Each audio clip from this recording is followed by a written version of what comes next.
రాజు. So దాదాపుగా సంవత్సరం అయిపోయింది కాంగ్రెస్ ప్రభుత్వం వచ్చి. అండ్ ఇప్పటి వరకు దాదాపుగా 420 హామీలు ఇవ్వడం అనేది జరిగింది.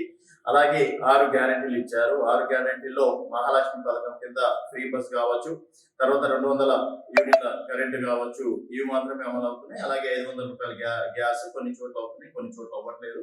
సో అబద్ధాలతోటి కాంగ్రెస్ ప్రభుత్వం అధికారంలోకి వచ్చి ఏడాది అయ్యింది అని చెప్పేసి మరి కేసీఆర్ రంగంలో దిగబోతున్నారని చెప్పేసి కూడా చెప్తున్నారు.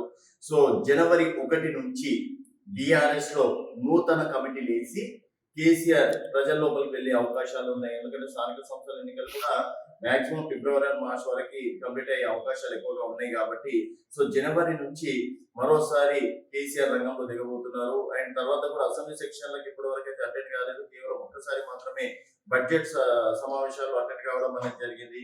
సో కేసీఆర్ బయటికి రావాలి అని చెప్పేసి మంత్రులు, సీఎం రేవంత్ రెడ్డి గారు ఎన్నిసార్లు చెప్పినప్పటికీ కేసీఆర్ మాత్రం ఏ విషయంలో ఒక్క మాట కూడా మాట్లాడలేదు. హైడ్రా, మూసీ లాంటి విషయాలలో తర్వాత కాళేశ్వరం పైన రకరకాల అభియోగాలు వచ్చినప్పటికీ కేసులు వేస్తాం, లోపలేస్తున్నాం, అత్తిది అని చెప్పేసి ఎన్ని విషయాలు చెప్పినప్పటికీ కేసీఆర్ గారు ఇప్పటి వరకు ఒక్కసారి కూడా రాజకీయానికి సంబంధించి ప్రకటన చెయ్యలేదు. సో గతంలో కూడా ఒక ప్రముఖ ఛానల్లో చెప్పారు, సంవత్సరం నేను సమయం ఇస్తాను, సంవత్సరం తర్వాత కేసీఆర్ ఆట ఏ విధంగా ఉంటుంది అనేది అప్పుడు చూస్తారని చెప్పేసి అన్నారు. మరి 1వ తేదీ నుంచి, జనవరి 1 నుంచి మరి కేసీఆర్ రాజకీయం ఏ విధంగా ఉండబోతుందో అని వేచి చూడాల్సిన విషయం. నూతన కమిటీ నుంచి మొత్తానికి బీఆర్ఎస్ కి ఒక నూతన ఉత్సాహం తెచ్చి ప్రజల లోపలికి వెళ్ళాలి అని చెప్పేసి కూడా ప్రస్తుతం అయితే బీఆర్ఎస్ పార్టీ ఫిక్స్ అవుతుంది.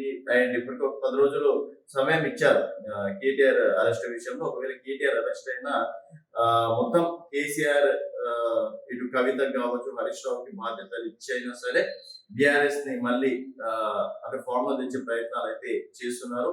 అండ్ ఎంపీ ఎన్నికల తర్వాత మాత్రం ఎలాంటి విషయంలో ఒక్కసారి కూడా లఘుచేర్ల లాంటి పెద్ద ఇష్యూ జరిగినప్పటికీ కేసీఆర్ నోట్ల నుంచి ఏ ప్రభుత్వం అంటే ప్రభుత్వాన్ని విమర్శించలేదు.